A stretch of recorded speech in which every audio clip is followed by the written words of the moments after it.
Assalamualaikum warahmatullahi wabarakatuh. Kembali lagi di channel Hadits Cibeet. Di video kali ini saya akan melanjutkan kisah yang berjudul Anti Sang Cucu Dukun Santet. Jika kalian belum nonton part sebelumnya, baiknya tonton dulu agar nyambung dengan alur ceritanya. Cerita ini ditulis oleh Rama Atmaja. Jika kalian ingin membacanya secara langsung, nanti saya kasih linknya di deskripsi. Sebelum lanjut videonya, buat kalian yang belum subscribe ke channel ini, mari bantu klik tombol subscribe-nya dan nyalakan lonceng notifikasinya agar kalian tidak ketinggalan cerita terbaru dari channel ini. Dan kalau kalian suka dengan cerita yang saya bagikan, silahkan klik tombol like-nya dan bantu share video ini sebanyak-banyaknya. Agar kalian tidak penasaran, yuk langsung aja kita mulai ceritanya.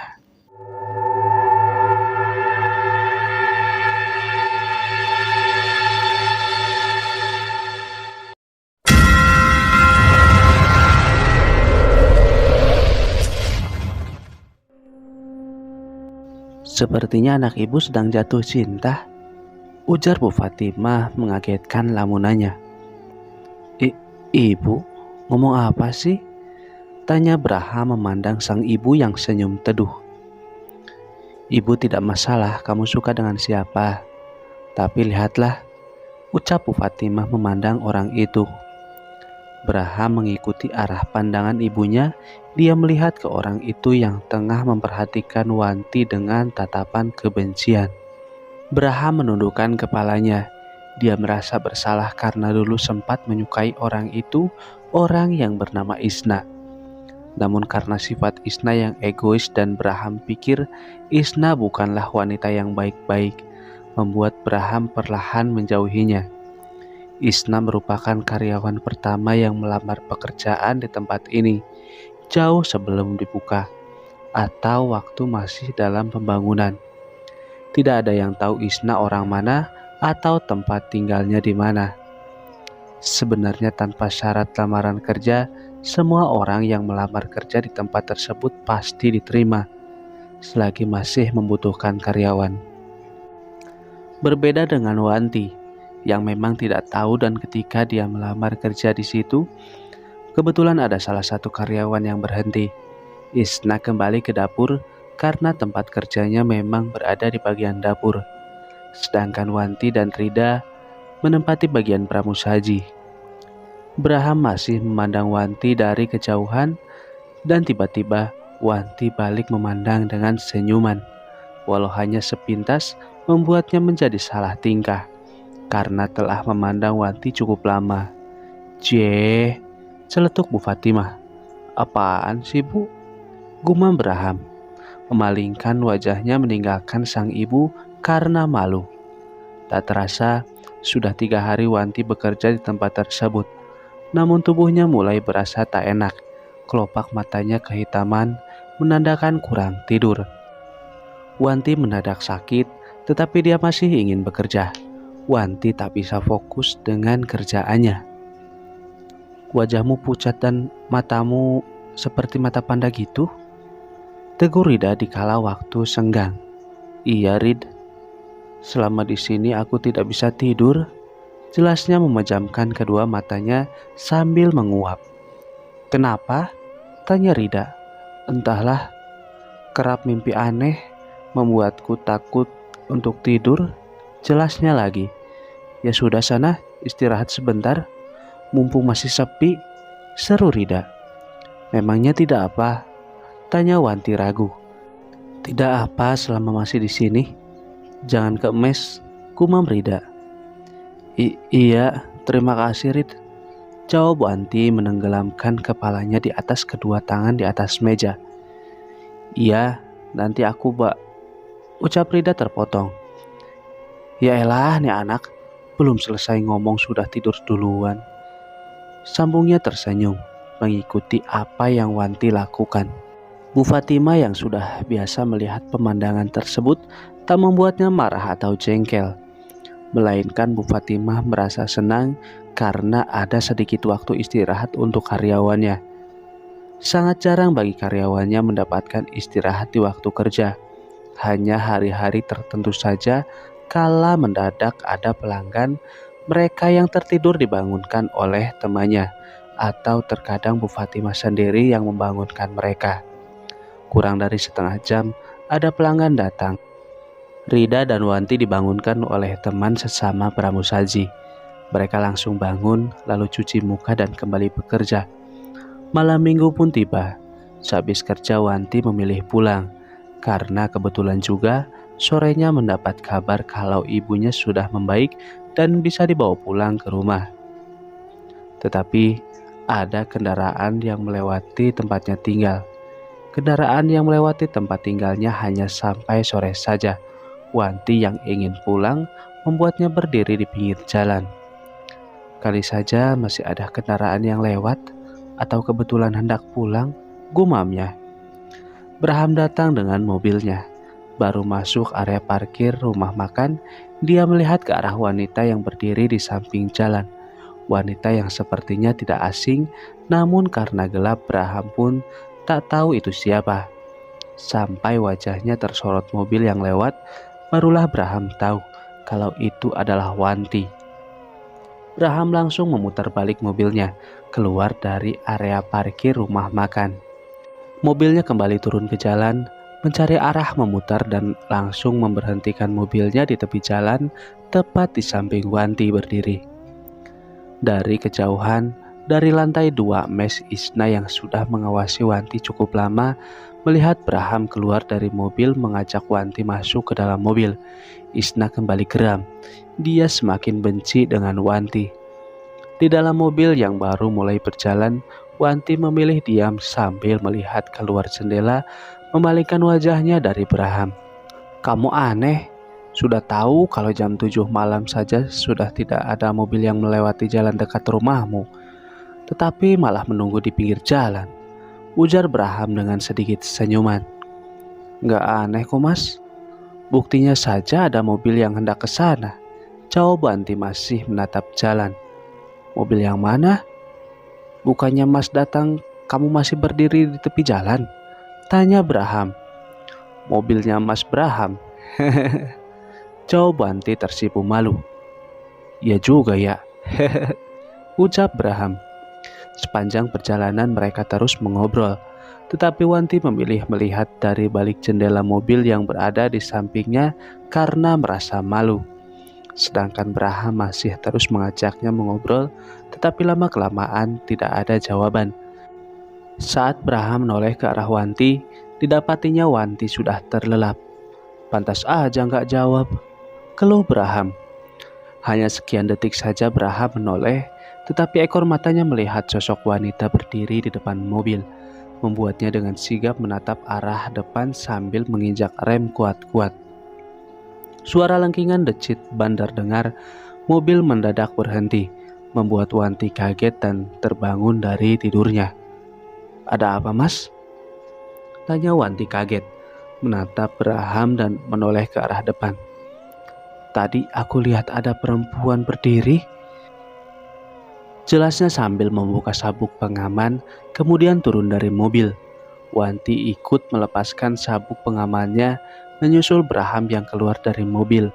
Braham seakan mencari sesuatu, wajahnya nampak begitu cemas. Dia mendekati Braham yang menoleh ke segala arah sambil sesekali melihat bagian bawah mobil. "Apa mas nggak salah lihat?" tanya Wanti. "Tidak, aku yakin banget. Tetapi nggak ada. Kemana perginya perempuan itu?" tanya balik Braham dengan tatapan cemas. "Apa mas menabraknya?" tanya Wanti lagi. "Nggak tahu, mas mendadak ngerem dan perempuan itu tiba-tiba hilang begitu saja," jelas Braham. "Coba mas cek sekeliling. Apa yakin ada orang di tempat seperti ini?" jelas Wanti. Braham terdiam sebentar. Karena penjelasan Wanti, dilihatnya sekeliling hanya hutan lebat, tak ada perkampungan. Mobil yang lewat jalan tersebut pun bisa dihitung dengan jari. "Hi, jangan-jangan setan. Ayo masuk. Segera tinggalkan tempat ini," pintanya sambil membuka pintu mobil. "Sampai kapan kamu terus mengikutiku? Memangnya sebegitu penasarannya dengan cerita ini?" Tanya Rida yang sedang mencuci piring bekasnya makan. Nanggung, Mbak, seru Anti. Iya, tapi kamu kayak anakku saja yang selalu mengikutiku kemanapun aku pergi, keluh Rida. Iya ya Mbak, sudah beberapa hari dan berapa waktu kosong kita lalui cerita ini, tanya Anti. Entahlah, aku hanya ingin kalau hari gajian datang, ucap Rida tersenyum. Iya Mbak, tidak terasa, tapi tanggung Mbak. Aku semakin penasaran dengan kelanjutannya, ucap Anti. Iya, intinya hari itu Mas Braham sudah senang bisa main ke rumah Wanti dan mengenal kedua orang tuanya. Tapi, ucap Rida terpotong. Tapi apa Mbak? Tanya Anti semakin penasaran. Tapi hari kedatangan Mas Braham ke rumah itu lagi adalah hari yang mendatangkan luka. Jelas Rida sambil meletakkan piring ke tempatnya. Luka? Tanya Anti. Iya, karena ketika Mas Braham main ke situ lagi, dia datang dengan Wanti yang tak bernyawa. Wanti ditemukan meninggal di kamar mandi mes dengan kepala bersimbah darah. Wanti jatuh di kamar mandi sedangkan bagian belakang kepalanya membentur bak mandi. Jelas Rida. Aku pun merasa aneh. Dia sering kali jatuh di kamar mandi dan katanya seakan ada yang mendorong hingga jatuh. Tapi sambungnya terpotong. Tapi apa lagi Mbak? Tanya Anti lagi. Berdiri dari kursi kayu lalu menghampiri Rida yang tiba-tiba menundukkan kepalanya. Isna mendadak kabur dari tempat kerja. Dia pergi meninggalkan kata yang tak kita pahami. Bukan ini yang aku ingatkan. Aku hanya ingin memperingatkan dia saja. Berulang kali dia mengucapkan kalimat itu dan malamnya Isna sudah tidak ada di kamarnya. Jawab Rida. Anti terdiam. Tangannya menggapai sapu tangan yang berada dalam saku celananya. Lalu memberikannya pada Rida yang menitihkan air mata. Oh iya Mbak, kalau sosok yang ada di balkon apa itu arwah Wanti? Tanya Anti. Ngaco kamu. Jelas bukanlah. Sebelumnya kejadian Wanti, Rima pernah menceritakan melihat sosok itu. Kamu bertanya, berarti kamu melihatnya? Ketus Rida. Oh, jadi Bude pun pernah melihat sosok itu? Iya Mbak, waktu aku baru kerja dan malamnya melihat sosok itu. Jelas Anti. Iya, budemu.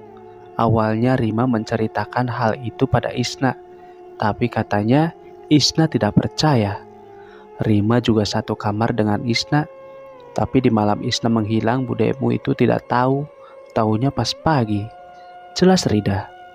Anti memikirkan kesimpulan tentang sosok yang dia lihat. Ia pikir mungkin sosok itu memanglah penghuni balkon mes dan mengambil wujud Wanti ketika dia sudah meninggal. Sama halnya dengan suara senandung yang biasa Wanti lakukan di dalam kamar mandi, karena dia memang suka bernyanyi dan mengisyaratkan pada orang yang melewati kamar mandi kalau dia baik-baik saja. Dan ketika lama di dalam kamar mandi tanpa adanya suara senandung, hari itu adalah hari di mana Wanti sudah tidak bernyawa lagi. Dan kemungkinan pula sosok penghuni dalam kamar mandi memutar ulang kejadian itu lewat suara untuk menandakan kalau di tempat tersebut pernah terjadi sesuatu. Malam yang dingin embun pagi pun merambat masuk lewat lubang ventilasi. Anti kedinginan, tidurnya terganggu. Dengan mata yang masih terpejam, dia memeluk kain. Awalnya dia pikir selimut, tetapi rasanya begitu tipis dan halus. Anti membuka kedua matanya, melihat apa yang dia peluk. Dia kaget saat tahu kalau yang dipeluk adalah Jarik. Sudah rindu denganku? Ingin menggunakan aku lagi? Ucapnya Rawih dari atas lemari. Tidak akan, balas Anti berdiri, berjalan mendekati lemari, membukanya dan kembali meletakkan Jarik itu ke tempatnya. Dia menatap Nyi Rawih dengan sinisnya, menutup kembali lemari. Ia pun kembali ke ranjang membantingkan tubuhnya. Anti tiduran membelakangi sosok Nyi Rawih yang memandangnya dengan senyuman yang sesekali dibarengi dengan tertawa menyeringai khas nenek-nenek. Anti mengecek ponsel genggamnya. Dia melihat ada pesan masuk dari Dian. "Dek, kapan kerja bareng sama Mbak?" Anti tak membalas pesan itu. Dia bingung. Sebenarnya Anti pun tidak betah kerja di situ karena merasa bosan jikalau malam tiba. Yang Anti inginkan tidak siang tidak malam, dia mempunyai teman sesama perempuan. Namun tidak pernah ada seorang perempuan pun yang mau menginap di mes, walau cuma 1 malam. Beberapa hari sudah dilaluinya lagi. Rima atau Bude Anti pun melahirkan. Anti mempunyai alasan untuk meninggalkan tempat itu dengan alasan cuti untuk membantu budenya yang baru saja mempunyai bayi. 3 hari Anti cuti, di hari ketiganya dia pun memberanikan diri untuk bilang kalau ia berhenti kerja di rumah makan. "Kamu yakin ingin berhenti? Sudah dipikirkan matang-matang?" tanya Rima. Iya Bude, Anti ingin cari pengalaman dan kebetulan ada teman yang menawarkanku kerja," jelas Anti. "Ya sudah, tapi nanti tinggal di mana?" tanya Rima lagi. "Ada mesnya kok Bude," jawab Anti. "Ya sudah, kalau itu memang maumu, bilang sama ademu, biar nanti dia yang bantu bilang ke Bu Fatimah, sambil sekalian mengambil pakaian dan jarik yang kamu tinggal di sana," jelas Rima. Anti terdiam. Dia hanya mengangguk dan merasa heran kalau budenya bisa tahu perihal jarik itu. Lalu datanglah Siva mengajaknya tidur untuk meminta Anti mendongenginya. Setelah itu Anti mengutarakan perihal tersebut sama Pak D-nya dan hari itu pun datang. Hari di mana Anti berhenti bekerja di rumah makan dan mulai bekerja di sebuah tempat karaoke. Pekerjaan yang menjerumuskan Anti ke dalam pekatnya kegelapan, hingga menyandang sebutan sebagai pelakor. "Is, jauh-jauh sana. Aku gak mau sama dia, wajahnya menjijikan." Anti terdiam, tersudut di antara dinding. Ia terngiang suara-suara orang yang menjelekannya. Ia memeluk kedua lutut, menyembunyikan wajahnya dengan rambut tergerai acak-acakan ke depan. "Mbak boleh lihat wajahmu?" tanya Dian. Anti tak menjawab. Ia hanya mengangguk. Perlahan dia mendekati Anti. Sesampainya di depan Anti, ia menunduk, duduk jongkok sambil tangannya meraih rambut yang menutupi wajah Anti. "Astaga, apa yang terjadi dengan wajahmu?" teriak Dian kaget setelah melihat wajah Anti. Apa yang terjadi dengan Anti? Ada apa dengan wajahnya? Kita lanjut di part selanjutnya.